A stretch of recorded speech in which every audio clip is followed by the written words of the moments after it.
Hey, it's Lemon. Welcome to the Backlogs. Hope you're doing well.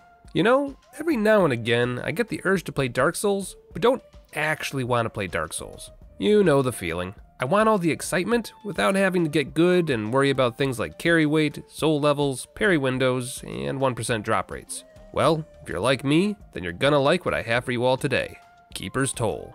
A horde survival ARPG with some, shall we say, Souls-inspired themes. Now, before we get too far into things, we have some housekeeping to take care of. First off, a big shout out to the FBI agent who is always listening to every video I upload to make sure I follow FTC guidelines. Hey buddy. And a big thank you to Keeper's Toll for sponsoring this video. I don't know why developers keep paying me to break their games, but considering I've been playing Keeper's Toll since it launched on Early Access last year, this was a video that was already a long time coming. So, first off, what is Keeper's Toll? Well, one look at the screen will probably tell you pretty much everything you need to know. Originally called Soul Survivors, this type of game has been making the rounds the last few years, with each new entry to the genre providing a unique blend of bullet hell, build strategy, and differing levels of interactivity. And the first thing I do whenever I play one of these types of games is ask myself, how do I beat it without playing it? What? Don't judge me, I know you've got cookie clicker on in the background. Sometimes it's just nice to know that you're making progress in a video game when you're supposed to be working. But when I started playing Keeper's Toll, that little voice in the back of my brain started getting louder and louder the more I played it. And next thing I knew, I was making builds that required minimal input from me while still racking up boatloads of experience and progress. Ladies and gentlemen, today we're gonna find out. Can you beat Keeper's Toll without moving? Much. Before we begin, I have a fun little side mission for you all. Needless to say, I won't be doing a whole lot on screen. So, to pass the time, we can play a little game I like to call Legally Distinct Bingo. Simply write down all the different enemy types you see on your screen throughout the video, then determine if the enemy is an original creation or a legally distinct version of an enemy from another game. Feel free to write your totals in the comments. I think I recognized most of them, but I feel like my lack of experience in Elden Ring might have given me a bit of a disadvantage. So you can probably beat my score. Now then, before we dive neck deep into hordes of enemies, we've got to talk about the mechanics. The first thing you might notice is that we've got several characters to choose from. There's the Shadow Monk, the Pyromancer, the Blood Maiden, the Necromancer, the Ranger, and the Bogatyr. Each character is a bit different from the others. First up, we have the Shadow Monk. This character has a very short range and very fast speed. A hit and run character if I've ever seen one. His skills are primarily focused on creating an AoE debuff around his person that slows enemies, and boosting his damage outright by creating pickups around the map. He also has combos that boost his DPS as well, which he can use whenever his key bar is full.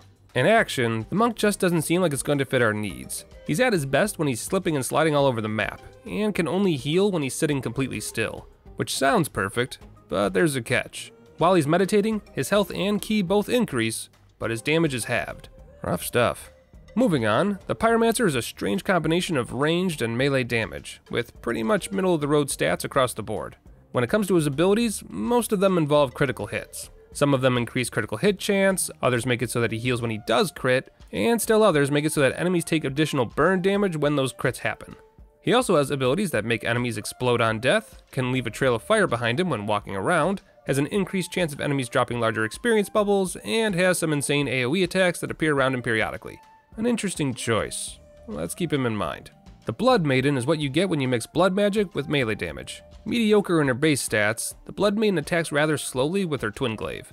But, to counteract her slow attacks, the Blood Maiden causes bleed in enemies that she hits, doing damage and slowing enemies to a crawl. Her abilities make it so that she has even more ways of causing bleed, shorten her cooldowns whenever enemies die to bleed, heals on critical hits, and can self-buff if she finds summoning circles that periodically spawn. She also has two big attacks that do high damage and cause stun, but one of them consumes all the experience bubbles around her when it goes off. At least, that's what the ability text suggests. I have to imagine I'm misinterpreting that, but I also don't want to take the risk. Besides, her poor range and slow attack speed really isn't what we need for our run. Nice try, Elden Ring. Go on back to the end of the line. The Necromancer is completely different from the other characters, because while his stats are terrible, he can summon allies to help him. As far as abilities go, it's quite the range. He can make it so that his summons decay slower, he can heal whenever he collects an enemy corpse, he can make enemies take both damage and get the fear effect when they get too close to him, which means there's a chance they'll run away from him while simultaneously taking damage, and he can even respawn once per game when his health hits 0. He also has a few abilities that boost his flail damage, both directly and indirectly based on his minions, and, the piece de resistance, His skeletons can collect experience bubbles for him so that he doesn't even have to move. Tempting, Tony. Very tempting. The Ranger is exactly what you'd expect. Agile and fragile, with a focus on long-range attacks and big damage. Her abilities are pretty straightforward. Increased arrow damage, making arrows able to pierce through more enemies, setting explosive traps around the map, and dealing poison damage. She also has the ability to cast Hunter's Mark, which decreases her cooldowns for abilities if she kills her target. And she can even unlock melee attacks for those truly desperate times. And while all of that sounds amazing, she's another character that just performs better when she's able to move. Especially her main attack, which shoots directly out in front of her or behind her, depending on what stance you have her in. Considering we'll be attacked from all sides though, that's a non-starter. And lastly, the Bogatyr. Melee range, high defense, decent damage, can barely move. The Bogatyr's abilities are mostly focused on increasing his overall stats, like health, defense, speed, and cooldowns. But his later abilities make it so that he regenerates health over time, has a flurry of swords around him, and even gets a thorn ability that hurts enemies that hurt him. Super tempting, but his inability to really fight back in the early game makes those late game abilities feel a bit unobtainable. You know, I was hoping one character in particular would jump out at me, but there's a lot to consider here. I need to mull this over a bit more. And besides, choosing the right character isn't the only way we're going to make this work. If you look here under Knowledge, you'll notice that we can unlock a bunch of passive abilities as well. We've got plenty of amazing boosts to pick from, like increasing the damage of our abilities, better damage against bosses, more damage when our health is low, and better stats in general. But there's some more subtle abilities here that have me more excited than the outright damage boosts. Things like increased experience bubble grabbing range, or an increased chance that the skills we unlock mid-combat will be the ones we already put a point into. If that sounded like gibberish, you'll see what I mean later. But the long and short of it is that these passives can really boost our gameplay. Which leads to the question, how do we unlock these? Why, by doing things in-game, of course. Every time we complete a milestone, whether it's beating a boss for the first time or just overcoming some of the in-game challenges, we unlock a point that can be spent on the passive skill tree. So the further we get, the stronger we become. Simple enough. And lastly, there's each character's actual skills. Outside of all the skill trees that we've been looking at so far, each character gets 15 skills and approximately 10 stat boosts that they'll use in combat. When we level up, a random selection of 3 of those skills or stat boosts will appear on screen, giving us the choice to upgrade one or re-roll. But you can only re-roll 3 times throughout a session, so we'll have to use them wisely. And in just a few minutes of analysis, you can probably already see the puzzle pieces that I'll be forcing together here. It's not going to be easy, but playing a game without playing it never is. Kind of funny when you think about it. Well, no use delaying the inevitable. We need to pick a class and get this run started. What to do? Ah, come on, you knew which class I was gonna pick. That's right, the Necromancer. Because I just love skeletons. So much. And no, I'm not kidding. The Necromancer is one of the better options for this run. Of course, he wasn't my first pick, but it took a lot of pain and suffering to come to that conclusion. What's that? You want to hear about my pain and suffering? Well, I thought you'd never ask. First things first, we need to delete my old save file, since we don't want previous unlocks to influence the run, and then it's off to the races, starting in World 1, Linden Forest. Now then, having seen the characters and their abilities, we can very quickly remove several of them from the roster. The Bogatyr, Ranger, and Blood Maiden all have one very big weakness. Their basic attacks cannot protect all 360 degrees around them. Oh sure, with enough luck they can eventually get enough experience to level up, and maybe, if you're lucky, get a skill that helps cover their flanks. But it's not just 360 degree coverage that we need. We also need a ranged attack that can consistently target enemies that attack us from long range. So yeah, those 3 classes are simply a no-go. But that still leaves us with half the roster. And so, for obvious reasons and with extreme optimism, I began testing the Pyromancer. And man oh man, is this class my favorite. Not only does he give off sexy party Solaire vibes, praise that son, but he also has a basic fireball attack that can be shot in 360 degrees, has pretty decent range, and can ricochet into another target, giving you a 2-for-1 deal with each attack. He also has a very high crit chance, and you all know I'm a big sucker for big flashing numbers. Sadly though, the Pyromancer is far from the perfect choice. The first thing you might be noticing is that while his long range is very effective at making sure enemies don't reach him, it also guarantees that experience will be slow going. The man excels at killing targets at long range, and unlocking later moves just further increases the odds that enemies won't be close enough to give us those sweet levels we crave. Thankfully, as the level goes on, enemies start to get a bit tanky, and will be closer when they die. There's also swarms of enemies that cross the screen as well, which might give us a sudden burst of XP if luck is on our side. And if we can push our luck just a bit further, we might get the all-important skill for this run, Soul Range. This beast of a skill increases our pickup range by 25% with each level we put into it. And while more damage is always preferred, you can't pump points into more damage if you never level up to begin with. A delicate dance. Now, you'd think that some careful planning and lucky levels might be able to push this character further into the rounds. But unfortunately, the Pyromancer has two fatal flaws that are going to knock him out of this challenge. The first problem is that the only way he can heal is by dealing a certain number of critical hits. At max level, the Pyromancer can heal 15% of his health back after getting 25 crits, and with his high crit rate, that's normally not a bad deal. But if a mini-boss mushroom just so happens to sneak up on you at the wrong time, your only hope is to guzzle down healing flasks to withstand the damage. Turns out, not knowing when you're going to heal next is kind of a problem. Who'd have guessed? Sadly, all the good vibes I get from this character simply don't outweigh the facts. Which brings us to the Shadow Monk. His primary attack is a flurry of Shadow Fists, which make up for their abysmal range with their quantity. They also give the Shadow Monk a very strong advantage over the Pyromancer.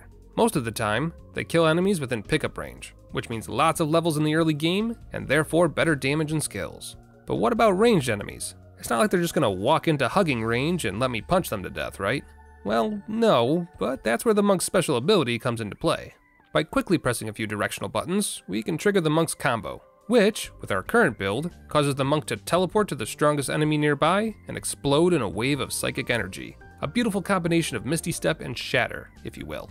Now, this doesn't quite solve the problem we keep having with mini-bosses attacking me at the wrong time, but it's much more controllable than an arbitrary number of critical hits, since we can actually pick when to trigger the combo. And the stronger this character gets, the better this is going to become. As you can see, with our current build, the Monk gains ki back every time he hits an enemy. That's the blue bar here. Once that bar fills to the brim, our combo is ready to be used again. More enemies means more ki gain. More ki gain means faster combo recharge. Ipso facto, more versatility, and therefore more experience before each death. Taking said experience, I can level up the Monk quite a bit, starting with Voidwalker's Vigor. At maximum rank, this skill gives me 50% more ki generation and 20% more shadow damage. Then, once that skill is maxed out, I can start to spend points in the next row of skills, namely meditation. This skill makes it so that we regenerate HP whenever we aren't moving. So, 99% of the time. More points into meditation means more HP and, eventually, ki regen as well, which is huge for several reasons. First off, it means we regenerate ki even when enemies aren't around, which means our combo skill doesn't rely on enemies. Second, it means that we regenerate both resources faster, which is always a good thing. And third, it means that when we are meditating, which cuts our damage in half, we meditate for a shorter time period. But that's not really enough, is it? I mean, that's a mushroom man rushing at me, and we all know what happens when you let one of those things hit you in the face repeatedly. Aha! It was a trap the whole time! Try to punch an enemy you cannot see! Turns out, there's another skill in the Monk's arsenal that gives us a little more time on this mortal coil. Blinding Strikes. At maximum level, each attack I make has a 10% chance to blind enemies for 5 seconds, making them stumble around stupidly and stop attacking me entirely. Combine this with a few abilities we hopefully get throughout each round, and things are looking up. We've got Fury, which makes me punch harder, faster, and potentially twice as much. Windborne, which gives me googly arms that can reach 10% farther with each level. Chilling Blow, which makes it so that each of my punches has a 20% chance to cause a slow effect. And Cooldown Reduction, which decreases my cooldown timers across the board. Oh, and don't forget Rising Sun, which makes me explode with dark energy every few seconds, stunning everyone around me and giving me a stat boost at the same time. Basically, what I'm trying to say is that unless you're a mini-boss who can take 10 hits to the face over the course of 3 seconds and still be standing, you're already dead. You might as well just hand over your XP now and save us both the trouble. And that's not all! We've also got Spirit Fists, which increase our punching damage, Damage Boost, which increases our overall damage, and actually that's pretty much about it. I mean, sure, there's plenty of kicks, palm attacks, and lasers that I can actually project onto the field, but while these abilities do significant amounts of damage, I can't really aim them. They all have pre-programmed directions that they go. So unless an enemy just happens to be in the right spot, we're both literally and figuratively leaving our backs wide open to the enemy, with generally upsetting results. But don't worry, we've got 2 workarounds. The first thing we can do is just get good. Turns out, if you time your combo just right, you'll be able to dodge an incoming attack and give a pretty devastating counterattack in return. But if that's too skill heavy for you, the Monk can actually unlock another combo, the Dark Vortex. A kicking combo that creates a black hole at your location, but instead of being filled with the eternal emptiness of the void, it's filled with hundreds of kicks to the face instead. I'm not sure which is worse. This fun little trick is actually pretty overpowered, at least in comparison to what we've been dealing with. See, it not only sucks in all the enemies around us, which means ranged enemies are no longer a problem, but every single punch and kick we deliver throughout the combo has a chance of blinding enemies inside, which means more often than not, the enemies inside the vortex tend to ignore us completely. Combine that with the fact that all those free punches and kicks are actually regenerating my ki the whole time, and you're pretty much ready to unleash another vortex shortly after your first one runs out. Now, I will say that losing the warp ability is a bit of a bummer. Not only do we lose a huge DPS spike, but warping around the map sometimes gave us access to things we couldn't normally reach, like experience bubbles or power-ups. Which is fine when we're facing off against mini-bosses and basic enemies, but less okay when we're trying to fight off the first boss of the game, the Flesh Golem. On one of my best attempts, I was able to whittle it down to about 33% health, but I just didn't have enough oomph to get across the finish line. And unfortunately, our character's pretty much maxed out as far as skills go as well. The best way to improve this build any further, aside from luck, is through the passive knowledge abilities that I showed off earlier. Just good luck getting any of it. Remember these? Boy, sure would be nice to have some of these, right? Imagine what would happen if we had extra damage against bosses, or a better chance at getting abilities that we've already started upgrading. Well, unfortunately for us, pretty much all of them require us to move in some capacity. The game is constantly alerting me throughout each round that a new event has spawned, be it a cursed altar, a merchant arriving, or whatever have you. Only problem is that these events are always a couple screens away, and therefore completely out of reach. And wouldn't you know it, interacting with these events makes up a good portion of the requirements for a Tome of Knowledge. The only ones we're really capable of getting without moving are tomes that come from killing bosses and special event bosses that sometimes spawn without your input. And lest we forget, we haven't exactly had a whole lot of luck in that department. But then, against all odds, a miracle. For reasons that I cannot fathom, 3 pickups dropped in the last 5 minutes, all of them just out of reach. But after using a combo, would you look at that, my first pickup of the entire game. Then, 4 minutes later, it happens again. 2 pickups in 1 session. What are the odds? But here comes the Flesh Golem to ruin our fun.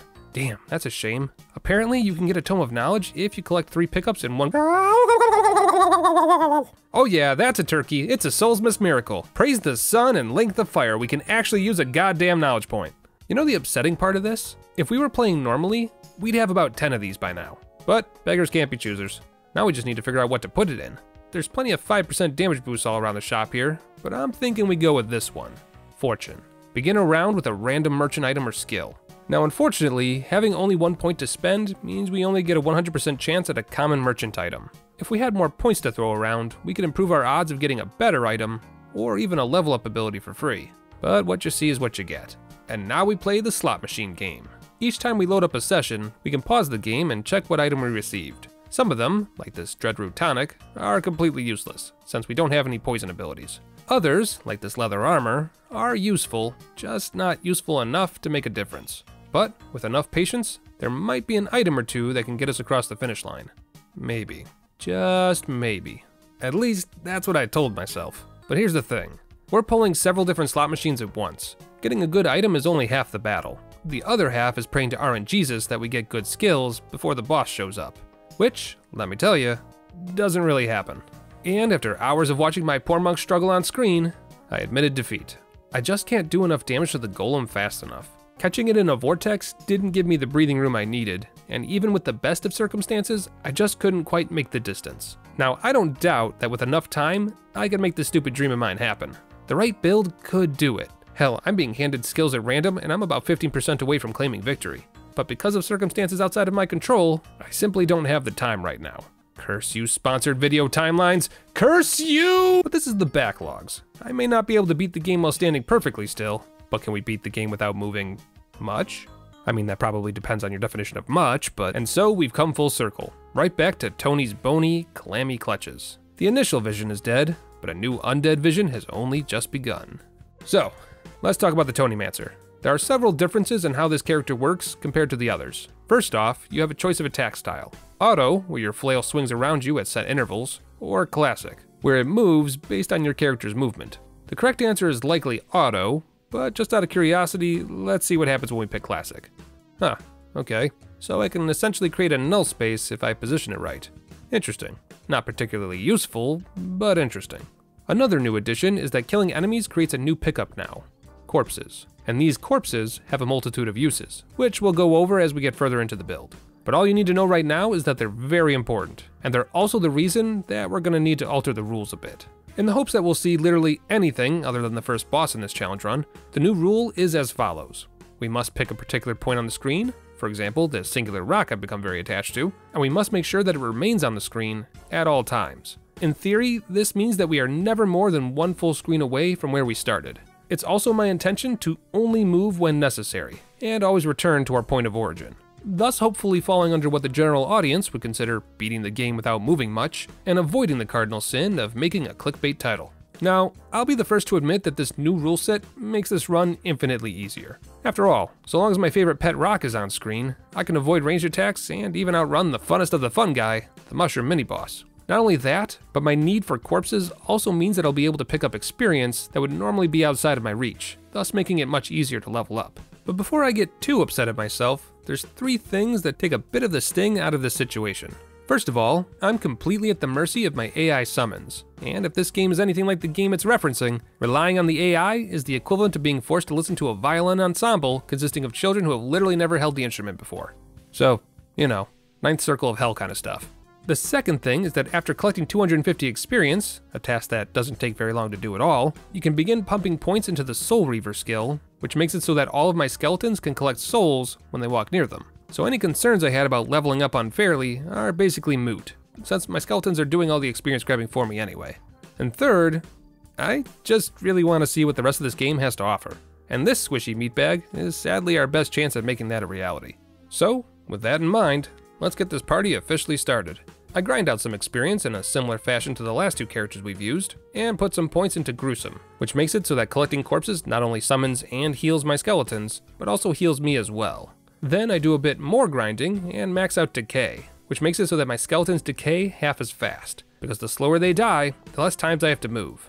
And that's the name of the game.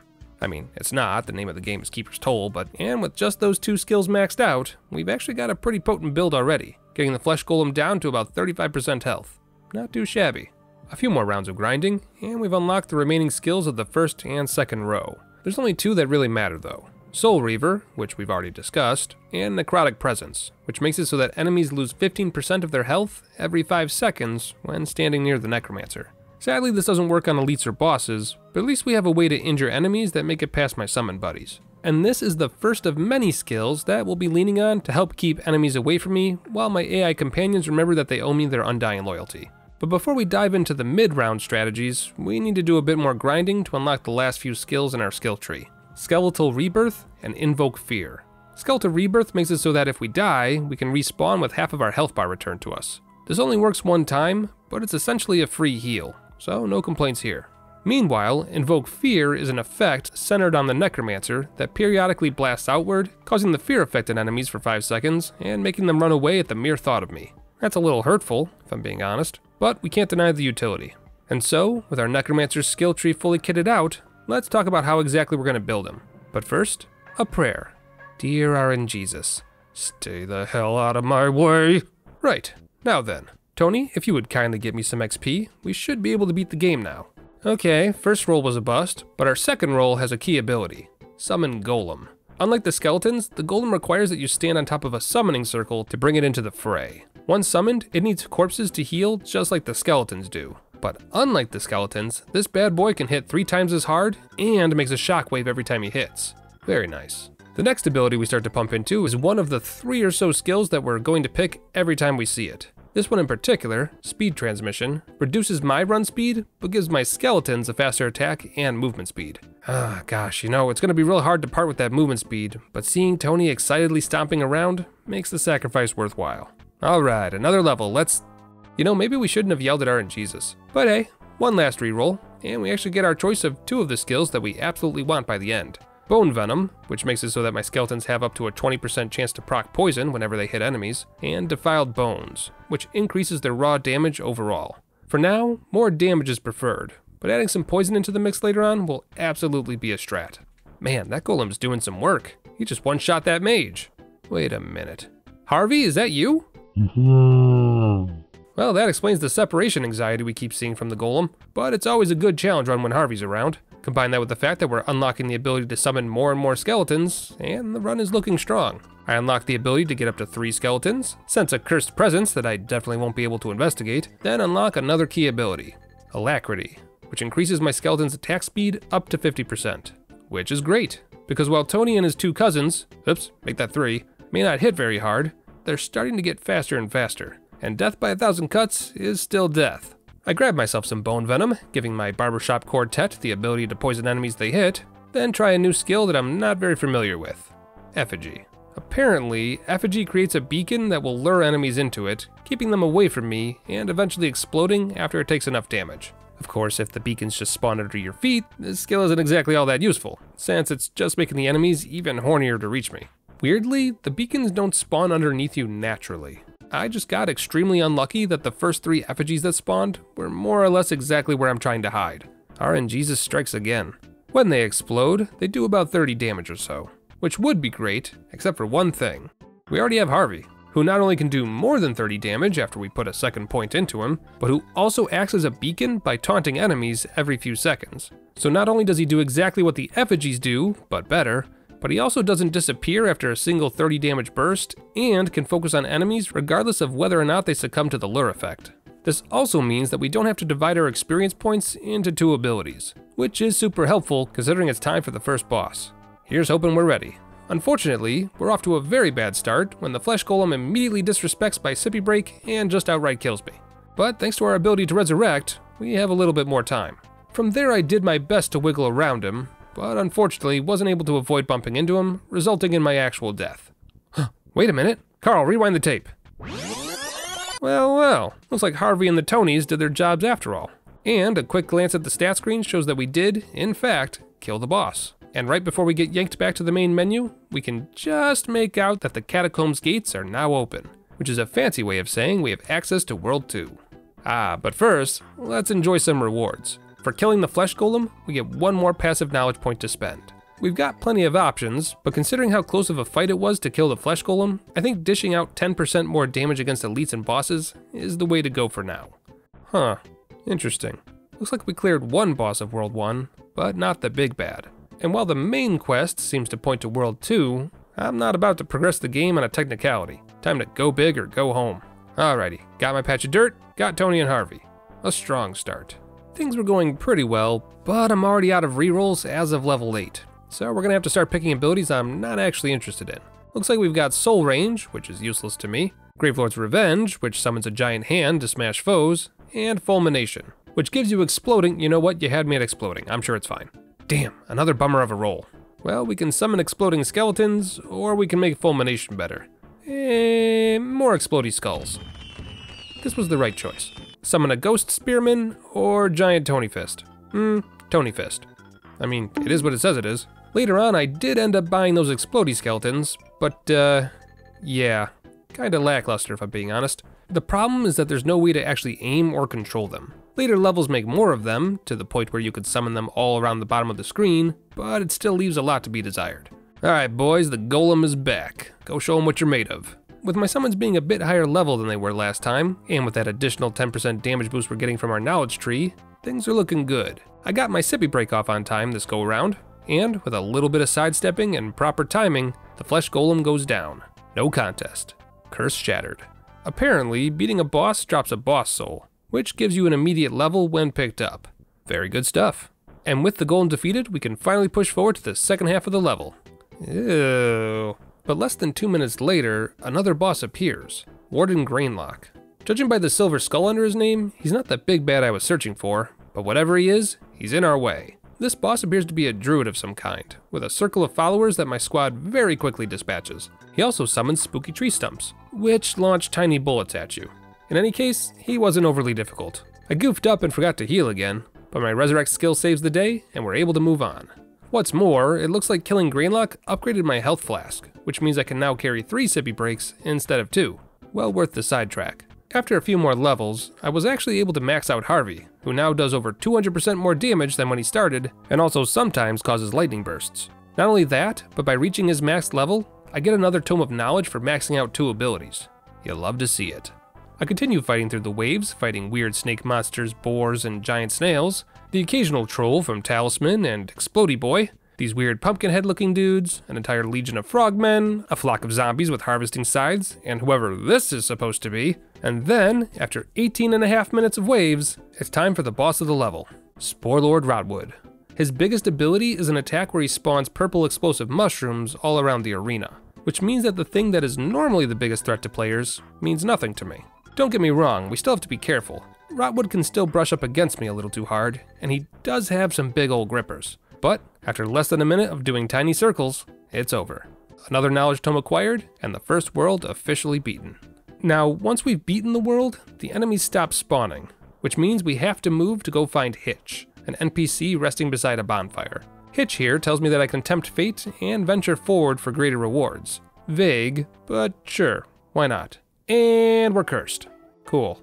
Well, I'm back at my patch of dirt, despite the Spore Lord blocking most of it, but apparently curses are designed to kill you if you ever stop moving. So that's a slight problem for us. The first curse I got fires arrows at me from the sides of the screen, which are simple enough to dodge away from. But the second curse I got spawns exploding red blood circles beneath my feet, forcing me to move even more often. The third curse was just more of the Spore Lord's exploding mushrooms, so no issues there, but the fourth curse added a homing fireball to the mix. The fifth added Grainlock's bullet trees into the pool again, and after that, the game decided it had enough of my bullshit and moved the sun, which not only makes it very hard to see what's going on, but apparently I need the sun to live. Leaving the sun's rays causes you to take chip damage, and since I can't follow the sun without breaking my rules, that's all she wrote. What'd we get for all that anyway? Oh, 200 gold coins and a little extra XP? Well, considering I can't even spend the gold and the Necromancer is completely maxed out already, I think that's the last of the curse runs that we'll be doing. Ah, crap. If we were able to survive 6 curses, which we almost did, we'd get another knowledge tome. Fine, I'll think about it. Until then, though, we've got 7 points to throw around. Quite the improvement. Let's put 5 points into luck, because that makes it so that upgraded abilities are more likely to appear with each level up, then put the last 2 points into essence leech, which makes it easier to collect souls. We don't really need it, but screw it. Let's see if it helps. World 2. I didn't really have any way to determine my position like I did with the patches of dirt in World 1, so we're just gonna have to do our best to stand between these 2 wall corners. Should be simple enough to keep track of. This also means that we're now protected on our northeast and northwest sides, so that's a good chunk of space my summons no longer have to— Oh hell no, don't you bring that bad juju here, I'm not playing that game, you can't make me! Unexpected trauma aside, this world certainly seems easier than the first one. Having those 2 blocked pieces of map certainly help— what's happening? Oh, we're doing this, huh? Okay, I'll play. So apparently, our original idea of never moving our character was never gonna work in the first place. That's a bummer. But at least my Pyromancer and Monk can rest easy knowing that all the luck in the world wouldn't have gotten them to the end of the game. Probably. Much to my surprise, I was able to take down High Lord Tony with minimal movement, then force my way through several more waves of enemies, up to and including a literal alligator. What? What? Oh, right, floating swords. My mistake, I retract my initial question. Things get incredibly hectic around the 19-minute mark, and after getting brutally kicked in the face by a mimic, a blue mage appears out of nowhere and yeets me and my crew into a pocket dimension. Okay, I guess this particular square is as good as any to hover around— Oh good, you're the Witch of the Lake, fantastic. Technically, this arena is so small that there's no way to fail the run according to our rule set, so we just need to play like normal. But where's the fun in that? I don't want to play normally, I want a challenge. Ah, right, fair point. Well, despite the game's best efforts to force me to move, I did in fact stay as still as I could throughout the fight. And you know what? It wasn't that bad. I had to do the occasional duck and cover whenever Velia decided to unleash her magic machine gun, but I was always quick to dodge back to my original position. And just like that, Velia is dead, which means the second world is complete. Huh? Oh yeah, there's a dodge button in this game. Sorry, kinda forgot to mention that. Wasn't really relevant. I decide to refund a few of my knowledge points, which is free by the way, and put 3 points into Fortune and 1 point into Conqueror. Conqueror just gives me the 5% damage against bosses and elites, but Fortune is the fun one. At our current level, I've got it set up so that we have a 50% chance to start the round with a common merchant item, and 50% chance to start with an uncommon item. We could put another point into it to give us a chance to get an extra ability at the start, but honestly that's such a crapshoot that I'd rather just have the item and take my extra point elsewhere. And so we arrive at World 3. Alright, let's see what Fortune gave us today.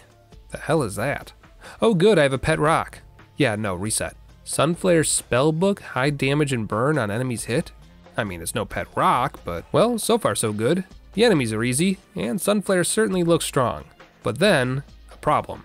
Look at this frickin' guy. Who does he think he is, throwing potions at me like that? That's my shtick!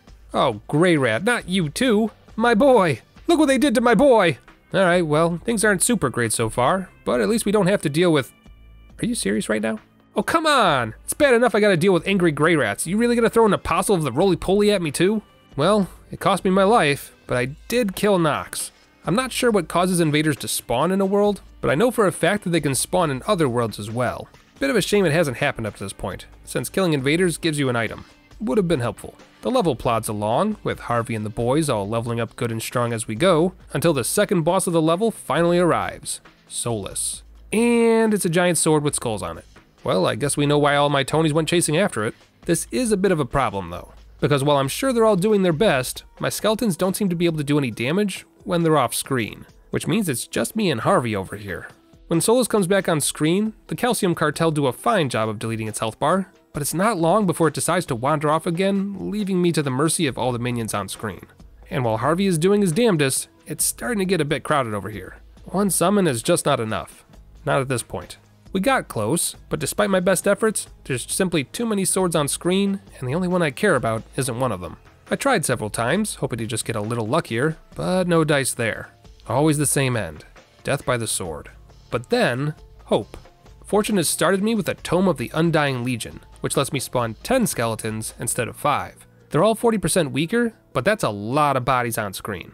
And the luck continues from there. By level 8, I've already got 7 of my 10 skeletons on the field, and by level 10, I've got them all. Now we just need the right abilities to get their damage back up to meaningful levels, and we'll be golden. Now I'm not gonna lie, that damage reduction hurts. And if the AI ever gets confused, or starts chasing targets that don't matter very much, we're gonna be in for a world of hurt. But so far, they seem to be keeping the line. At least, they did, until Solus showed up. God, Tony really can't resist a sword made of skulls, can he? What's worse, the damage reduction is really starting to show. That's a big yikes. But despite it all, Tony is finally starting to get some results over there. Looks like we might... Wait, Solus is enraged. Oh, would you look at that? I've been disemboweled. Alright, that's enough of merchant item roulette. Clearly that isn't working for me. Time for the tried and true method of more damage means I win. And oh, would you look at that? More damage means I win. Well, almost. I kinda died right at the finish line, but what is death to me when I'm a necromancer? A means to an end. Nothing more. Now we just need to survive the next boss without a revive ability. This is fine. My squad cuts through the infinite hordes of enemies that cover my screen, getting stronger with every passing minute, while the enemies get more and more strange. I don't want to communicate with you, I'm the Lord of the Frenzied Flame, get away from me! Et tu, Alexander? Et tu? But finally, the final boss of the level. Whoa, hello, that's one way to enter the fray. This boss is both difficult and easy at the same time. He hits like a truck, so getting in his way isn't suggested, but you can manipulate his AI pretty easily if you're careful about where you stand. It appears that he doesn't actually have any attacks that go above or below him, so as long as you hover just out of reach, he'll be forced to do a charge attack in order to get back into range. And with a little bit of patience and 5 Tonys biting his ankles until he crumples, that's World 3 complete. Huh, you're not Hitch. Guess that means we're doing something right. Kalinov here explains that we have one orb, but now we need to go get the other one, which according to my map screen, appears to be back in World 1. God, I hope this game doesn't expect me to walk around and find this thing.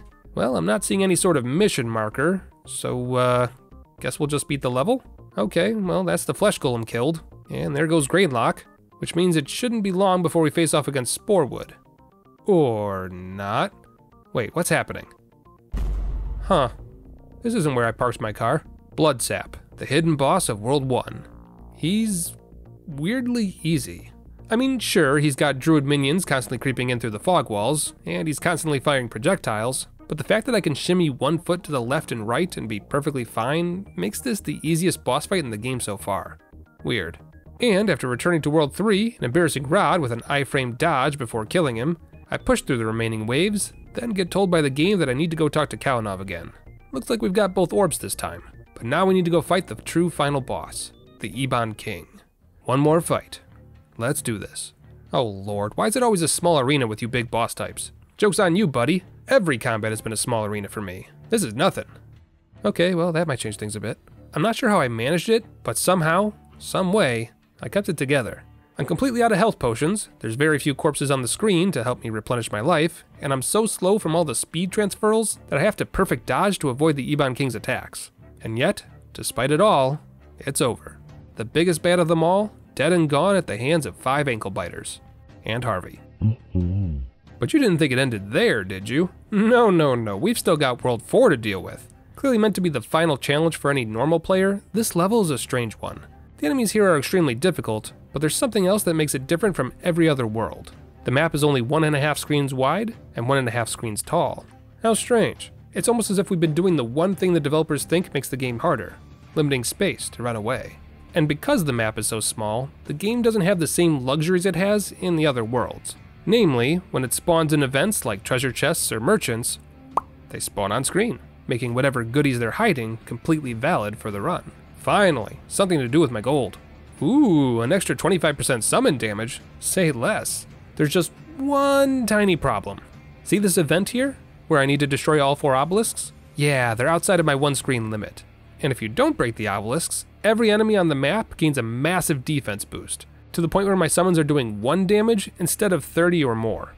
And this, unfortunately, completely crippled the run. It took everything in me just to stay out of reach of enemies for 2.5 minutes. But now the game wants me to fight not 1, but 2 bosses, all while only being able to do 1 damage? Yeah, no, that ain't happening. And there you go. That's about as far as you can get without moving. Much. Not bad. Not bad at all. Now if you'll just excuse me for a moment, I believe I'm owed some catharsis. Hey Rakanishu, it's the end of the month. Where's my money? Rakanishu! Did you know? If you kill the blacksmiths, they drop the Hand of God weapon. Oh wait, I already have the Hands of God. Look man, I don't even know how I'm doing this, but I wouldn't worry too much about it, seeing as you're already dead. Oh no, an obelisk that reduces my damage by a significant amount. Get that weak shit out of here. Well, if isn't Tweedledum and Tweedledork. The boys who lived, come to die. Wait a minute, was that a Diablo 2 reference? That might have been a Diablo 2 reference. Oh god, I'm so tired. Okay, things are getting real weird real quick over here. I'd like to get off the ride now. Wait a minute, Guthrie? Is that you? Okay, final boss. For real this time. May I present to the court evidence number 42 of why beating this game while standing completely still would have never worked. Vindication Rising. Oh, okay, we're doing a pinwheel, huh? Or maybe a crystal sage? Or maybe a fool's idol? Hey, wait a minute, those are all the same boss. All right, that's enough of that. Game over. I win. And in the words of the infinite wisdom of every Dark Souls player who ever won a PvP match, get good, scrub. Poyo! And there you go, Keeper's Toll. A fun little game that you can, in fact, play with minimal effort if you're doing your best to look busy at work. And remember, that was just what you can find when you don't move. This game has all sorts of quests, invasions, events, and other goodies to find if you actually play it the way the developers intended. So there's probably a boatload of things I didn't even show in this... Wait, why do all my worlds have quest symbols next to them again? Oh look, it's Hitch. Turns out, Keeper's Toll just added a new game plus mode to the game. So if you do happen to clear all of the base game bosses, there's even more content for you if you decide to kindle the bonfire. As for me though, I think I'm done for now. Time to move on to the next game in the pile. A big thank you again to Keeper's Toll for sponsoring this video. This game has been my go-to relaxation game for over a year now, so getting sponsored to break it in front of an audience was a real treat. If you're interested in playing the game for yourself, you can buy it on Steam or Nintendo Switch for like $7. Total steal. Absolutely worth the money for the amount of content you get, if this kind of game is your thing. Oh right, Legally Distinct Bingo. In all the footage I showed today, my grand total was this number here. Let me know if you found more. I'm curious to see if I missed any. But in any case, that's all I got. Take care of yourselves, be good to one another, and I'll see you all again soon.